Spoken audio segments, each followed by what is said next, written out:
If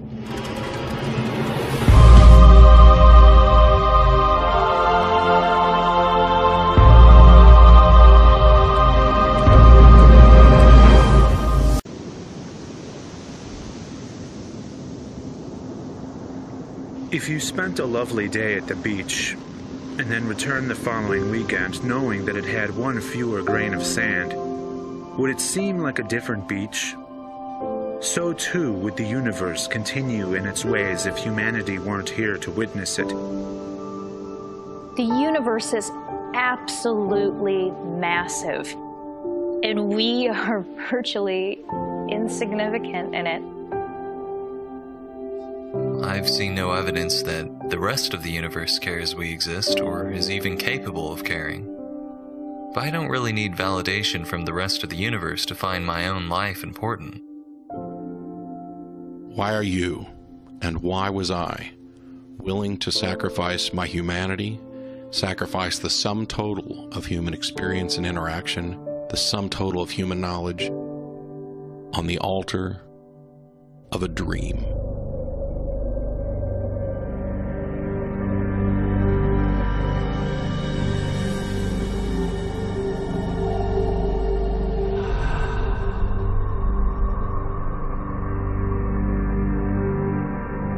On occasion had people tell me that my life must be so depressing because I'm an atheist.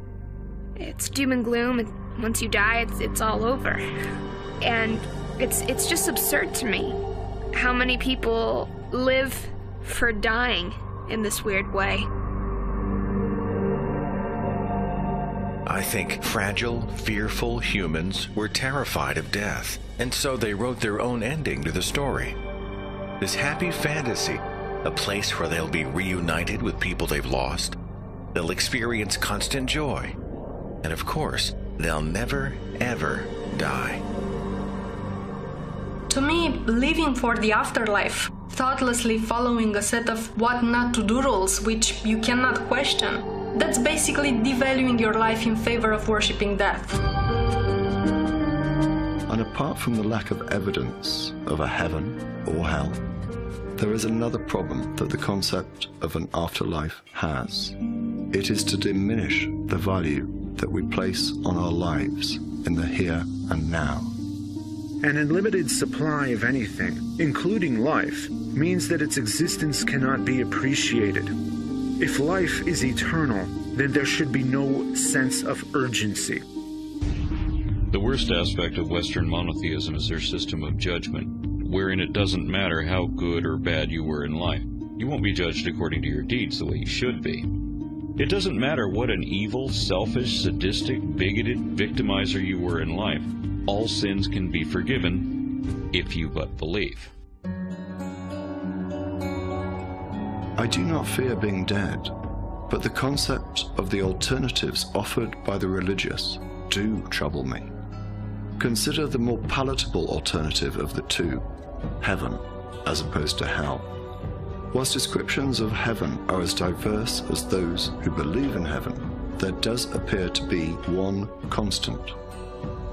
It will last for eternity. Imagine that. Imagine eternity. Given eternity, everything that can be accomplished will be accomplished. Beyond all achievements, there would be only limitless, pointless existence. The first 100 years may be passable. The first 1,000 more painful. The first 10,000 insufferable. But this is just the start.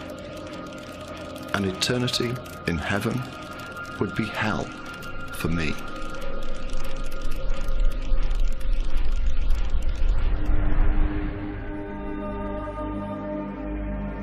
When I think about my own death, I used to feel scared, but I don't think I do anymore.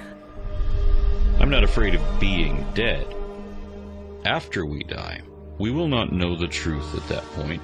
We will not know, wish, think, remember, dream, anything. When we look at what a human being is, what their identity is, that I am this collection of my memories, my hopes, my dreams, my desires. My consciousness exists as a product of the brain that is in this body. That ends at death. I don't find this sad or tragic either. I don't really welcome death, but I don't live in fear of the end. And I've come to see it as just another part of the natural world. And to borrow from Mark Twain, I have been dead for billions and billions of years before I was born, and not suffered the slightest inconvenience from it. In some respects, we never die. Our lives are entangled with those who come after us, just as our lives are entangled with those who came before us. I mean, there is scarcely a living soul on this planet that doesn't go to bed at night without their lives in some way being affected by the work of the hands and minds of folks like Faraday, Newton, and Pasteur. But these entanglements go way beyond the vulgarly obvious main routes, for similarly, almost everyone's life is intertwined with the people who grew the grain and made the bread that these men ate. So it becomes clear that death is not the end. We are intertwined with both lesser and greater themes.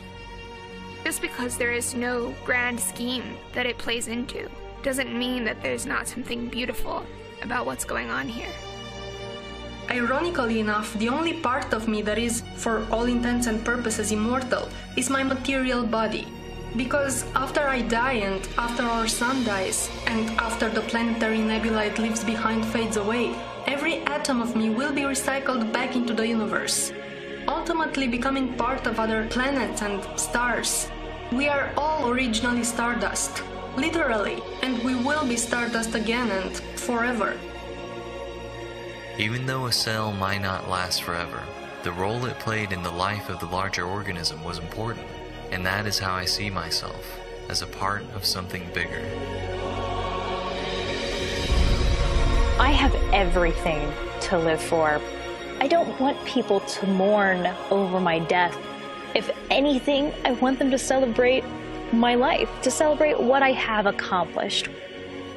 I for one think that your life becomes more meaningful when your beliefs are based in reality. Knowing that this life is the only one I have makes me a lot more conscious of my actions. Makes me want to do something with this short life I have. Make some improvement in the world, however small it may be. There's too much to learn, there's too much to see, there's too much to know, there's too much to experience. I'm not just going to exist. I'm going to live. For the beauty that cannot be seen, for the honor of those whose shoulders we stand on, for the hope of those we aspire to become, and for the inspiration of those who will surpass our achievements. Life is a precious, brief, fragile, amazing thing. And instead of being so fixated on living after death, I want to truly live before it. And be thankful that against incredible odds, I was able to witness this particular part of the universe with my own eyes, firsthand.